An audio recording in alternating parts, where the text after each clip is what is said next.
themselves with a certain degree of dignity. Um, I want to talk about them because uh, one of the strangest things is navigating the waters with someone who is unhinged as Donald Trump. And it takes special people to be around that guy and to choose their post, cabinet, or any position close to him to be able to execute something positive about the situation. He is not an individual that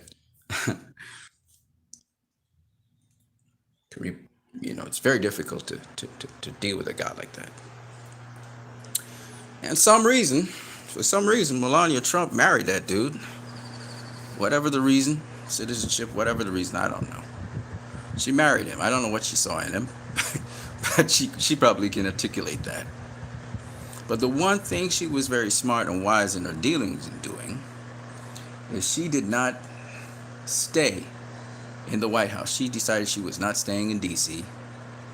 And so she, with her son, was able to live in a certain degree of privacy outside of Washington, D.C., to which it's a good thing.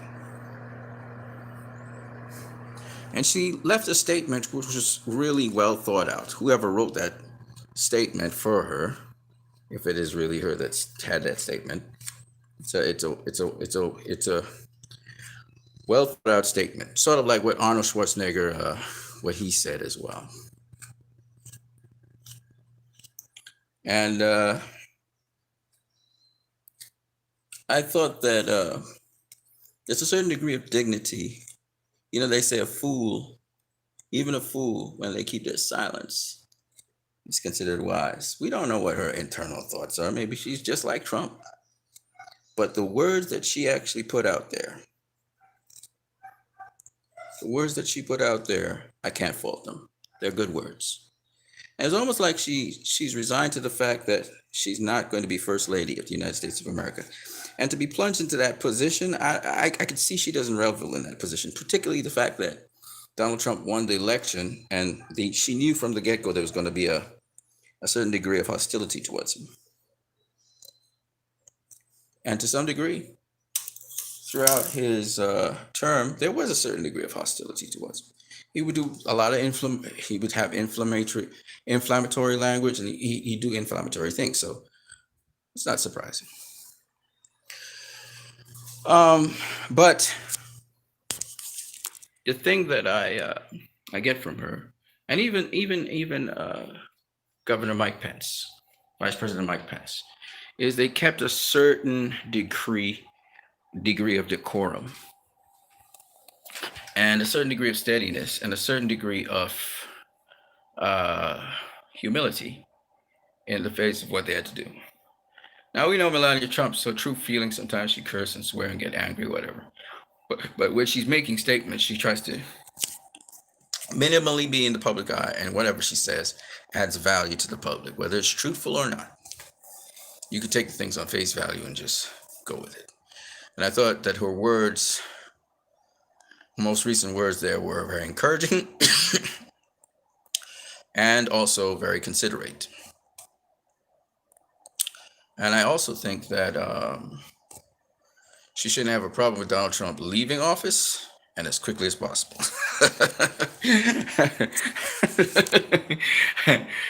So she doesn't have to get attention drawn to her anymore. And he's done enough damage that if he leaves right now, it'll be a great thing. It could end off on a good foot, and we don't have to pin anything on him more than he's already. Even if he ends up in jail, he doesn't end up in jail forever, maybe, or something like that, whatever. But it can get worse. Really, really bad. It can get super bad. So it was good to hear her because what's the weirdest thing? She could easily become president of the United States. She could have been the president of the United States. You know why? You know why? Because she literally knows how to speak. And one of the key things about being a president or being a leader of the free world, you got to know what to say, when to say it. You really do.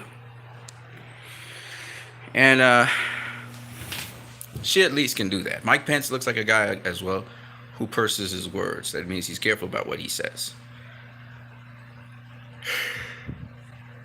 So I just want to give them kudos on that. They're not reckless with their language. They're not reckless. They think about what they have to say. And I guess you have to be very chaste or very disciplined around people who happen to be reckless. People that have happened to be reckless with their power and their words. Because you need a certain stability. And the thing about Mike Pence is he sticks around. Now, right now he's public enemy number one to Trump, apparently. But he brings a certain level of stability to the situation, even though the situation is extremely unstable. Just imagine if this guy either won the election or this guy, God forbid, got through with the coup attempt, the overthrow of the government. Can you imagine what it would be like right now? Can you imagine the turmoil that would be placed throughout the world? Very insane. Anyway, how much you need? You watching my channel? I'll catch you guys later. Peace.